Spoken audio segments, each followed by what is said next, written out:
और दोनों हाथ जोड़ते हुए अब चलते हैं, जिनके सानिध्य में यह पंच कल्याण प्रतिष्ठा महोत्सव बहुत सानंद रूप से आप कर रहे हैं। और फिर आगे 15 से 20 में फिर से टीटी नगर में और विशाल एक भव्य पंच कल्याण प्रतिष्ठा पूज्य महाराज श्री जी के गुरुवर के सानिध्य में भी यहाँ भोपाल वासियों को यह सौगात मिलने वाली है। निश्चित रूप से भोपाल वाले बहुत पुण्यशाली है और ये सब आदित्य हैं ही, क्योंकि सूरज कभी भेदभाव करता ही नहीं है। ऐसे ही आदित्य सागर जी महाराज के चरणों में आप सबकी ओर से और मैं अपनी ओर से विनय पूर्वक बारंबार नमोस्तु करते हुए कि भी वे भी अपनी संकाट के माध्यम से हम सबको ज्ञान की वो अपनी शंका भी रखेंगे और उससे पहले अपनी बात भी करें। हाँ, पूज्य महाराज श्री चरणों में बारंबार त्रिकाल नमोस्तु नमोस्तु नमोस्तु। बड़े लोग छोटे लोगों की मन की बात समझ लेते हैं। परम पूज्य गुणायतन तीन प्रणेता प्रमाण सागर जी महामुनराज के चरणों में कोटि कोटि नमन। मंच में विराजित समस्त मुनियों के चरणों में कोटि कोटि नमन। सबसे पहले मैं एक बात बोलूंगा कि महाराज जी, गुरुदेव की आज्ञा और हमारे लिए जो आदेश मिला था कि इंदौर में जितने साधु भगवान आएंगे उनकी आगवानी और उनकी परिचर्या का ध्यान हमको रखना है। तो मैं सोच रहा था कि सुप्रभ सागर जी महाराज ने सुधा सागर जी को आमंत्रण दिया, मुझे कब मौका मिलेगा, और वो मौका आज मुझे मिल गया।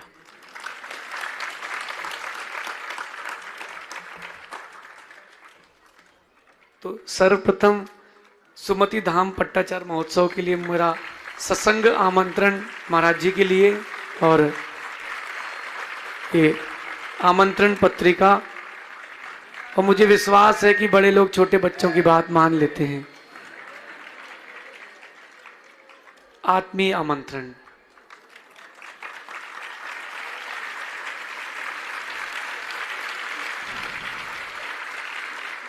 अब अपने प्रश्न पर आता हूं। दो प्रश्न करूंगा, बड़े संक्षेप से हैं। एक प्रश्न ये है महाराज जी की, प्रायः देखा जाता है कि कामयाब अकेले होना पड़ता है, दुनिया कामयाबी के बाद साथ देती है। कोई ऐसा दृश्य या कोई ऐसा चित्र या दिन जब आपको वो दिखा हो कि अभी दुनिया स्वार्थी है? और दूसरी चीज, जब कोई क्रिटिसाइज करता है तो आप उसको कैसा फेस करते हैं? नमोस्तु महाराज। पहले तो मैं कहूँगा कि आज का दिन आप सबके लिए भी आनंद का कारण बना है और हम लोगों के लिए भी हर्ष का विषय बना है। साधुजन जब साधुजनों से मिलते हैं तो स्वाभाविक रूप से हर्ष और प्रमोद भाव उत्पन्न होता है। आज जो कुछ भी घटित हुआ उसी सहज प्रमोद भाव की अभिव्यक्ति है। आप लोगों का आग्रह तो था ही, विशेष रूप से महाराज जी का आग्रह था।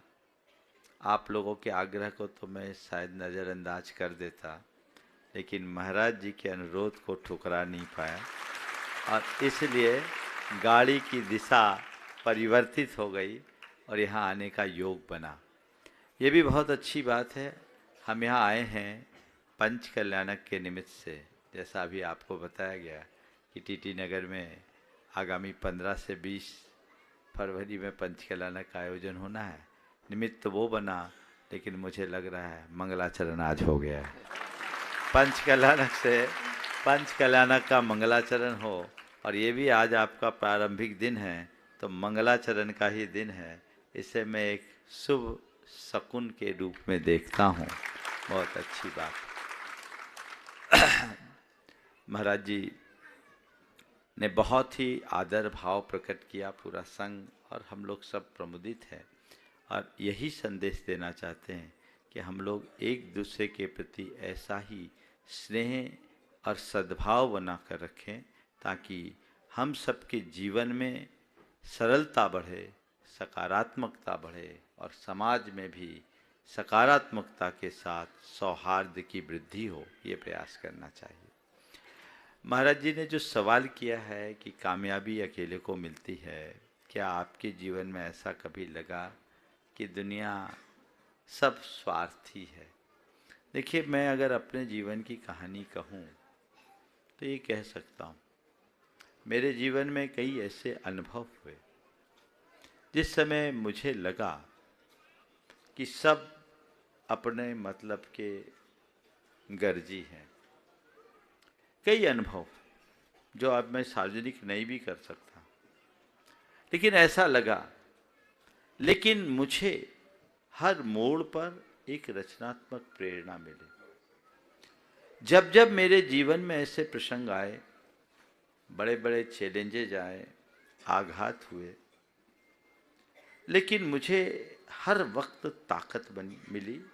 मैं पहले से ज़्यादा ताकतवर बन करके उभरा। मुझे बल मिला और मैं भीतर और बाहर दोनों रूप में अपने आप को मजबूत महसूस किया। मैं ये कह सकता हूँ, ये संसार का यथार्थ है। हर मनुष्य के सामने इस तरह की बातें आती हैं।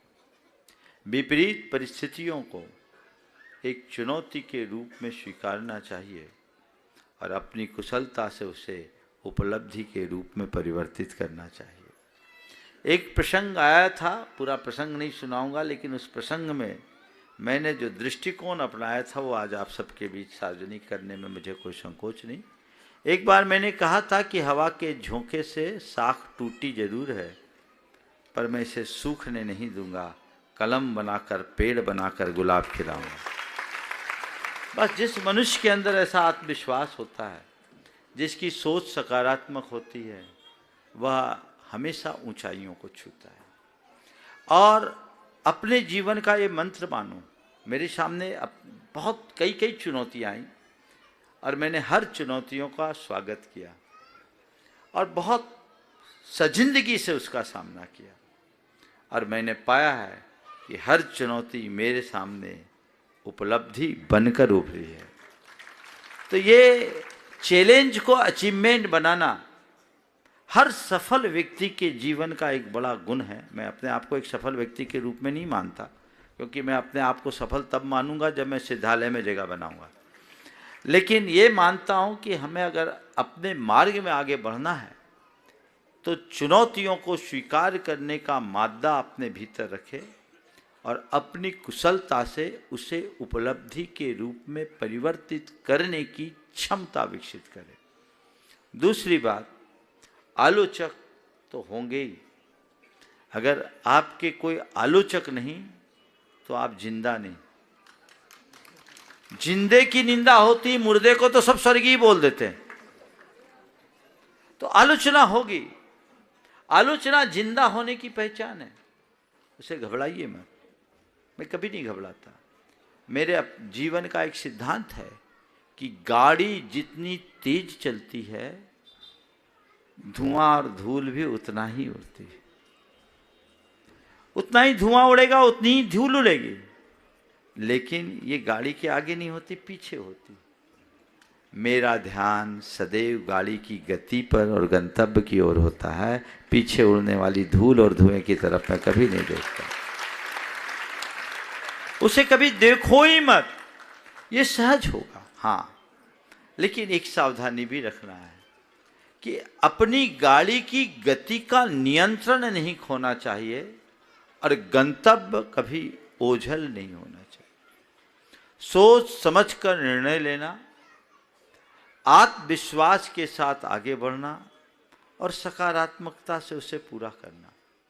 मेरे सामने कई बार ऐसे प्रसंग आए जिसे एक चुनौती के रूप में लोगों ने देखा। खासकर मैं एक बता देता हूं, मेरे जीवन का एक लंबा समय गुणायतन के लिए लगा। गुणायतन मेरे सामने एक बहुत बड़ा चैलेंज था। जब बात आई कि 14 गुणस्थानों को प्रदर्शित करेंगे, मेरे से बहुत सारे साधुओं, त्यागियों और विद्वानों ने कहा, महाराज ये भावनात्मक तत्व को आप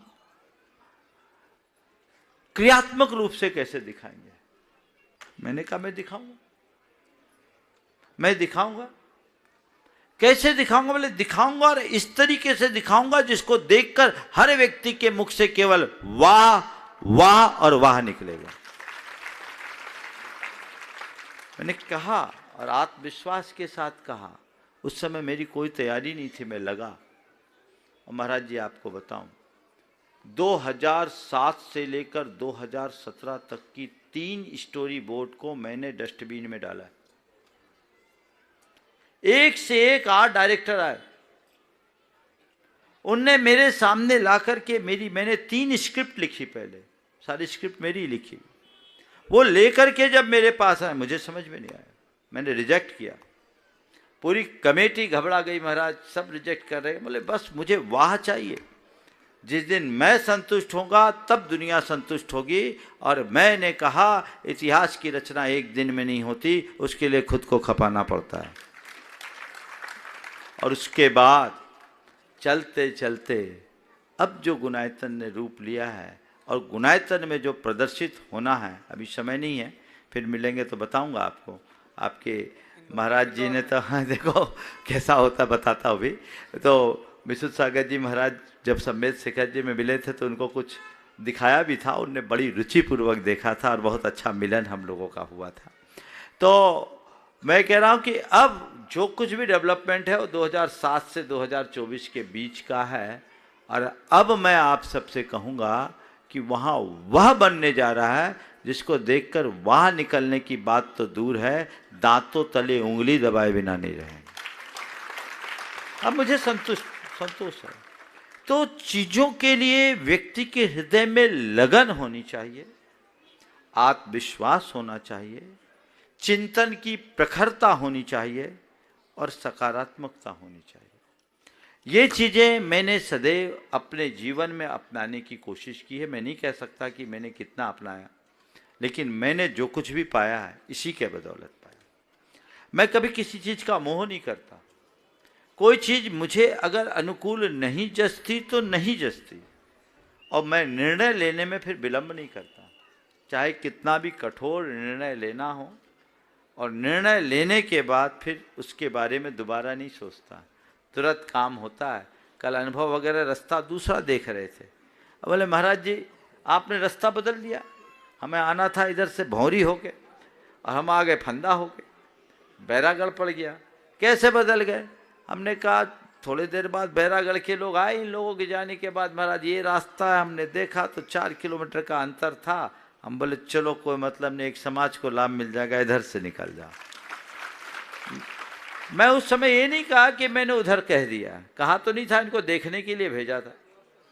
लेकिन निर्णय लेने के बाद कभी मुड़कर नहीं देखना चाहिए, निर्णय सुविचारित रूप में लेना चाहिए और अपने हृदय को आत्मविश्वास से भरकर रखना चाहिए।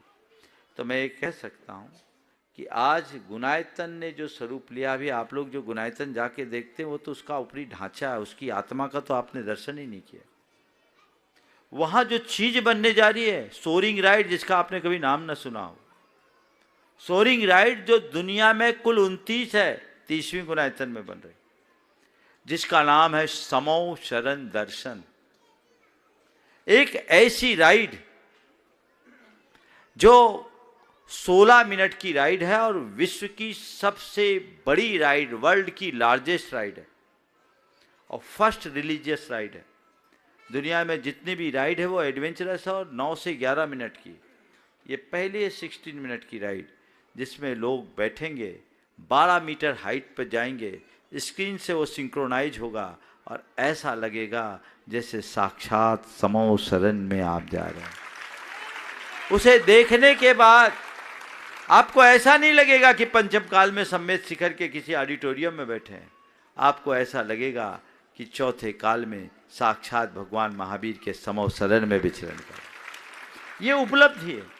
और एक ही राइड नहीं, अब तो एक राइड और बन गई जिस पर लगभग काम समाप्ति पर है, उसका नाम है सुमेरु वंदना। वो एडवेंचरस राइड है जिसमें सुमेरु पर्वत के चारों वनों का भ्रमण होगा और उस चारों वन में भ्रमण करने के उपरांत अंत में पांडुक वन में, पांडुक शिला में भगवान का अभिषेक और पांडुक वन के अकृत्रिम जिनालय की वंदना होगी।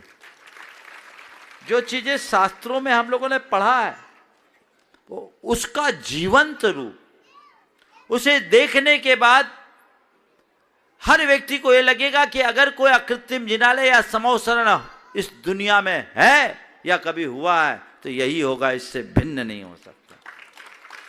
इस लेवल का काम है।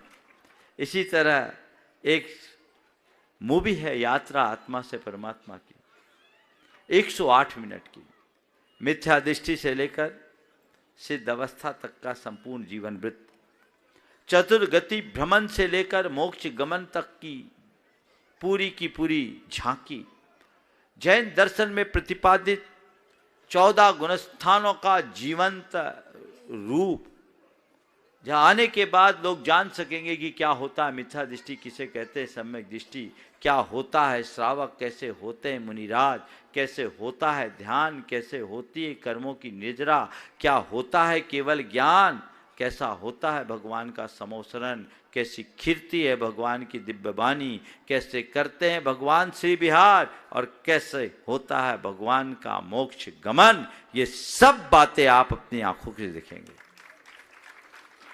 ऐसा लगेगा जैसे कि सब कुछ मेरे सामने घट रहा है। मैं कह सकता हूं कि पोथियों की बातों को पलों में जानने का सुअवसर आप सबको प्राप्त होगा। तो ये पूरा का पूरा परिदृश्य वहाँ है।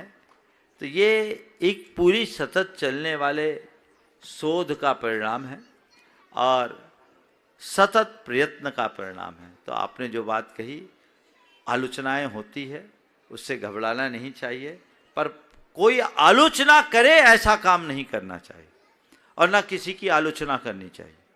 मैंने अपने जीवन में ये 2 बातें आत्मसात की। मैं कभी किसी की क्रिटिसाइज नहीं करता, किसी विषय में टिप्पणी नहीं करता और कोई आलोचना करे चला कर ऐसा काम नहीं करता। अब जिनको आलोचना करना है, कुछ लोग हैं हमारे समाज में जिनको चावल में कंकर ही बीनना आता है, वो उनका धर्म है, वो कंकर बीनेंगे, वो उनका काम, पर हम तो चावल बीनने वाले लोग। तो हम लोग मेरी आलोचना करें ऐसा काम मत करो और कभी किसी की आलोचना मत करो। अपनी लाइन लंबी करते जाओ, जितने आलोचक हैं उनके मुंह अपने आप बंद हो जाएंगे, रास्ता खुल जाएगा। महाराज जी और पूछ सकते हैं? हाँ, बस हमारी एक और इच्छा है कि हाँ, महाराज जी की बात तो रही गई। महाराज जी ने अभी सुमति धाम पट्टाचार्य महोत्सव में पधारने का आमंत्रण दिया। अभी तो मैं सुमति धाम होकर के भी आया हूँ। इंदौर में मनीष भाई ने सपरिवार अनेक बार अनुरोध किया, अनुकूलता होती तो हम वहीं रुक जाते, अभी यहाँ आने का काम नहीं था क्योंकि इंदौर वालों का मन भरा नहीं।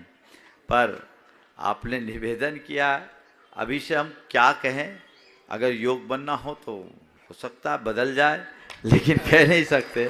अभी गाड़ी तो दूसरी दिशा में निकली है, पर मेरी सद्भावनाएं पूरे उस कार्यक्रम के लिए है जो मैं आपके माध्यम से वहाँ पहुँचाता हूँ। ये हमारा और लिखित महाराज जी ने अपना साहित्य भेंट किया है, तो आदान के साथ प्रदान भी होना चाहिए। और पूज्य गुरुवर की 4 बातें 14 भागों में ये अभी प्रतिष्ठ स्वरूप इतना और बाकी कक्ष में जो है दे देंगे। पूज्य महाराज श्री द्वारा रचित है और सहजता देखो, आदित्य सारी जी महाराज जी ने सहज रूप में कहा 4 बातें तो आपकी मुझे चाहिए ही। मतलब इस प्रकार का ये बहुत ही सहज और सरल स्वभाव है महाराज जी का। महाराज जी और कुछ बोला? आपके सामने अब क्या बोले। एक चीज और बोलूंगा कि जो यात्रा नवीन से प्रारंभ हुई थी उसको नवनीत बनाने के लिए बहुत मेहनत करना पड़ती है। मतलब जब महाराज जी ब्रह्मचारी थे तो उनका नाम था नवीन, और अब आज जो है वो प्रमाण यानी नवनीत। तो आप सबसे एक छोटी सी बात बोलता हूं, हम जीवन में बहुत सारे साधु भगवान से मिले, हमने कुछ ना कुछ सीखा है। आज मैं बहुत बड़ी उपलब्धि लेके जा रहा हूं इस मंच से, क्योंकि बड़ों के साथ रहो तो गुण मिलते हैं। मैंने पहले एक बात कही थी महाराज जी, हम जो धीरू भाई अंबानी थे वो 200 रुपये कमा करके 180 रुपये की चाय पीते थे। तो लोगों ने पूछा कि क्यों 20 रुपये की चाय पी लो। बोले अगर 20 वाली पीऊंगा तो 20 रुपये की चाय वाले लोगों के साथ बैठना पड़ेगा। मैं 180 की चाय पीता हूँ ताज होटल में, तो 180 का आइडिया मिलता है। तो बड़े लोगों के साथ बैठने से सोच बड़ी होती है। आपका ऐसा वात्सल्य सदा संघ के ऊपर बना रहे, और अगर आप आज्ञा देते हैं तो हम इंदौर से वापस भोपाल लेने भी आपको आ जाएंगे। ओ, बहुत सुंदर आपने भावना भाई। अभी तो मैं चाहूँगा आगामी 6 तारीख गुरुदेव के स्मृति दिवस के रूप में पूरे विश्व में मनाया जा रहा है। यहाँ पर भी विधानसभा के परिसर में बृहद आयोजन को रखा गया है। पंचायत ट्रस्ट की अगुवाई में पूरा भोपाल शहर उसमें जुड़ा है, जैन अजैन सब। मैं चाहूँगा कि 5 को आपका शायद पंचकलाना ख़त्म हो रहा है, यदि वहाँ उपस्थित हो तो सोने में सुगंध की बात होगी। ये भी प्रयास कर लिया जाए। ये तो इसमें ज़्यादा कुछ करने की बात नहीं है, आपका जिधर रास्ता है वो उधर से भी जाता है तो थोड़ा बहुत जैसी हमारी आपकी गुंजाइश आज्ञा। हो। बिल्कुल, ये कार्यक्रम महाराज ने अपनी सम्मति दे दी है, अब आयोजकगण उसी अनुरूप उसकी तैयारी करे तो बहुत अच्छा हो। और चलते हैं ज्येष्ठ महाराज परम पूज्य निर्वेद साली जी महाराज चरणों में।